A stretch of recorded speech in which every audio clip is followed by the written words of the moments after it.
Alright, assalamu alaikum warahmatullahi wabarakatuh. Tugenze mu mwezi omutukuvu ogwa Ramadan era nga abatuusaako programu eno ebyemizannyo yinza okwebuuza lungaani nze Sharif Boyka okutuusaako sports updates era nga olunaku olwaleero lwe lunaku olusooka mu mwezi guno omutukuvu ogwa Ramadan naye ng'era sirekeddeyo okubeera nga mbatuusaako sports updates wano ku CBS FM UG olw'empeereza yaffe ennungi. Olunaku olwaleero bingi ebibaddewoko naddala olunaku olw'ejjoojjukiramu tuli mu kunoonya bagenda okubeera nga bajja otweyungako wali ku round of 16 tuli mu knockout stages era nga olunaku olw'eggulo abasajja bakubaganye okwabadde ttiimu ya Real Madrid nga tuuka ne ttiimu eya Benfica wali oli ku kisaawe kya Benfica Emboko yajjudde okubeera nga enyookera byabadde si birungi naddala wansi w'omutendesi Alvaro Arbeloa omutendesi wa ttiimu ya Real Madrid ow'akaseera mu kaseera bwe kati yabadde ayagala mupiira okubeera nga agugyeyo bingi ebya happenings mupiira ogwo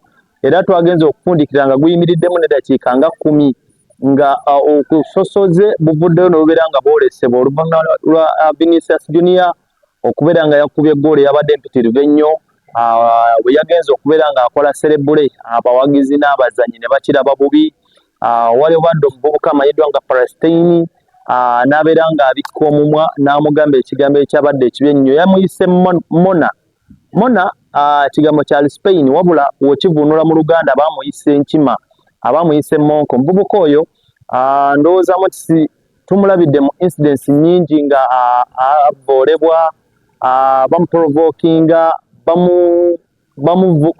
bamumoola naye nga bwe tukitunulamu mu mbeera ey'obuntu nti Vinicius Junior ndowooza oyinza kumugatta ku Mario Balotelli be bamu ku bavubuka abalabikidde ennyo mu incidents ezo ez'okubeera nga baŋoolebwa nga bayisibwamu eggaali mu mbeera emu oba endala nti babavuma wabula tekyalekedde awo era omuvubuka kigambibwa nti ayinza okubeera nga asuspendingibwa obutaddamu kubeera ng'alaba ku mupiira gwa Champions League era nga tugenda kubeera nga tugoberera story eno tulabe gyenegenda okubeera ng'ekomekkerezebwa omupiira guno bwe gwawedde Federico Valverde yavuddeyo n'abeera ng'agamba nti singa wabadde kyoyogera tekiyisaamu muntu maaso oba kyabadde tekiwulikika obi mu ngeri emu oba endala lwaki wabissa omumwa.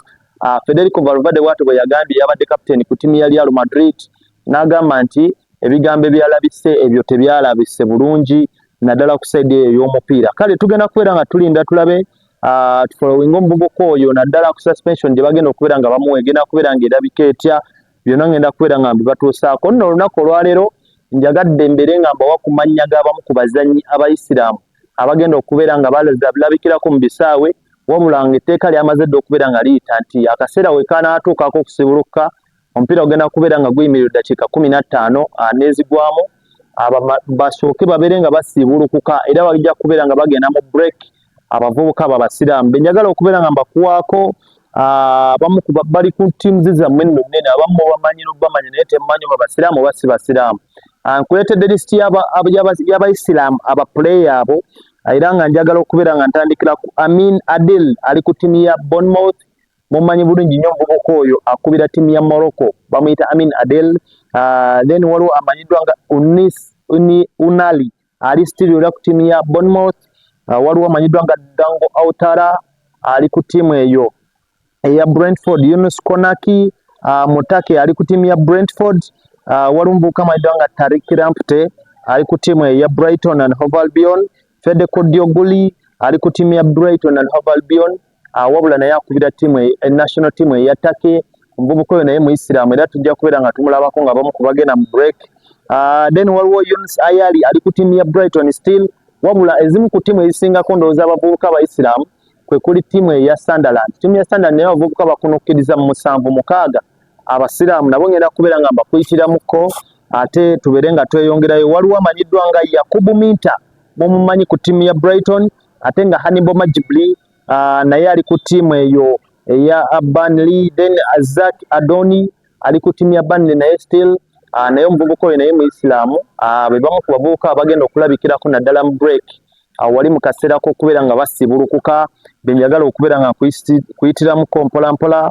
Wesley Fofana ali ku ttiimu ya Chelsea. Then era ku ttiimu ya Chelsea kuluka amanyiddwa nga omuvubuka amanyiddwa nga Tosin Adrabio onomuvubuka oyo naye muisiraamu era naye ajja kubeera nga yeetaba mu kadde ako.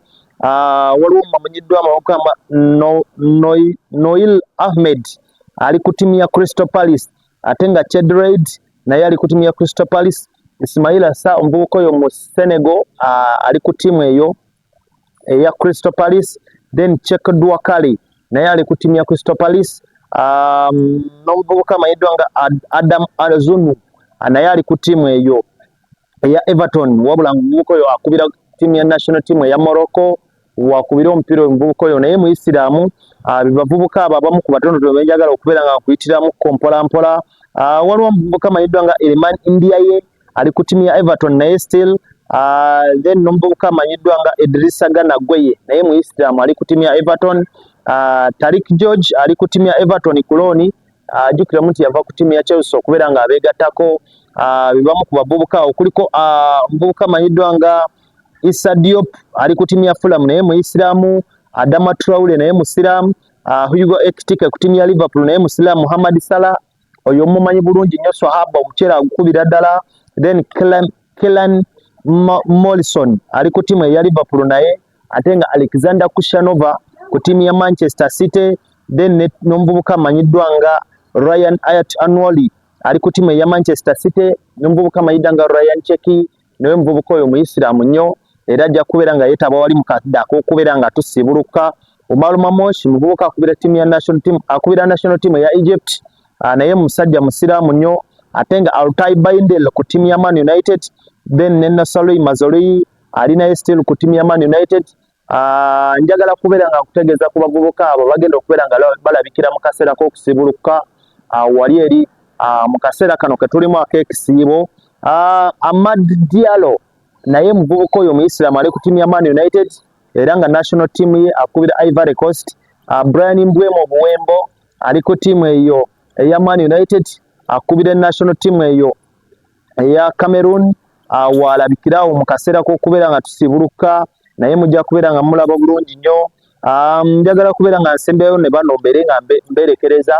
Waliwo omuvubuka amanyiddwa nga Ibrahima Sangare ali ku timu ya Nottingham Forest, akubira national team eya Ivory Coast.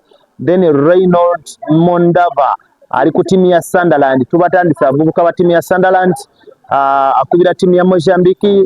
Then Arthur Maswanku akubira timu ya DR Congo, ali ku timu ya Sunderland naye still, ate nga ne omuvubuka amanyiddwa nga Habibu Diarra naye musajja musiraamu nnyo ali ku timu ya Sunderland, era nga akubira national team eyo eya Senegal. Bwe tweyongerayo Grant Xhaka yaliko omusambi wa club ya Arsenal nga ye captain ku timu ya Sunderland, naye omuvubuka oyo musajja musiraamu nnyo, ate nga we tugenda ku muvubuka amanyiddwa nga Abdullahi Mustafa Ba naye muvubuka wa timu ya Sunderland, era nga musajja mu Faransa. Ate nga Chamsdin Talbi ali ku timu eyo eya Sunderland, ate nga akubira national team eya Morocco. Ate nga Jan Spencer ali ku timu ya Tottenham Hotspur, ate nga azanyira timu y'eggwanga ya Bungereza.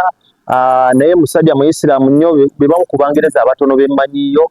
Pap Matasa ali ku timu ya Tottenham Hotspur, naye nga musajja mu Isiramu. Muhammad Kodos mumuwulira n'erinnya livuga ali ku timu ya Tottenham Hotspur, ate nga still n'omuvubuka amanyiddwa nga Yves Bissouma naye musajja musiraamu nnyo. Randa Koromwani ali ku timu ya Tottenham Hotspur, naye musajja musiraamu. Ate nga Jean Claire Todibo ali ku timu ya West Ham, naye musajja musiraamu nnyo. Malik Diop ali ku timu ya West Ham, naye musajja musiraamu nnyo. Ate nga n'omuvubuka amanyiddwa nga Jean Claire Bargod naye musajja mu Isiramu akubira timu eyo eya Wolves and Hove Albion. Abe bavubuka b'Abayisiraamu benjagadde okubeera nga nkutegeezaako. Adagula gye buvuddeko agambye nti njagala kubeera nga nkiralifayinga kino nti omuvubuka oyo wabeera nga ekigambo ekyo yakyogedde, oba oli awo yakyogedde mu busungu. We tuba nga tuzzeeyoko ku nsonga eya Vinicius Junior oluvannyuma lw'okubeera nga omupiira ogwo gwayimiridde. Omuvubuka oyo yavuddeyoko n'abeera nga bamukolako substitution oluvannyuma lw'okubeera nga yamukingiddwa abavubuka ba ttiimu eya Benfica. Tetunnaba kubeera nga tumanya bigenda kubeera nga bifundikira bitya, bana bagenda kubeera nga bamukolera ki omuvubuka oyo. Ensonga zonna tugenda kubeera nga twongera okubeera nga tuzimanya wano wokka ku CBS FM UG. Mbadde Sharif Boyko olunaku olwaleero nyongera okujjukizaako mukwano gwange nti osobola okubeera nga otufollowinga ku CBS FM, ate nga obeera oli eyo ng'owandyagadde okubeera ng'olanga naffe naawe wennyini tukwaniriza. Ofiisi yaffe eri wano eno ku Masengere, era nga bw'otuukawo obuuza bubuuza ku CBS FM UG Digital, tubeerawo wennyini okubeera nga tukutuusaako empeereza. Kale olunaku olwaleero bwe ntyo bwe ndabise, kambagaliza olunaku olulungi tusinkane olunaku olw'enkya, akumata kumira mpeera awangaale nnyo maaso moji.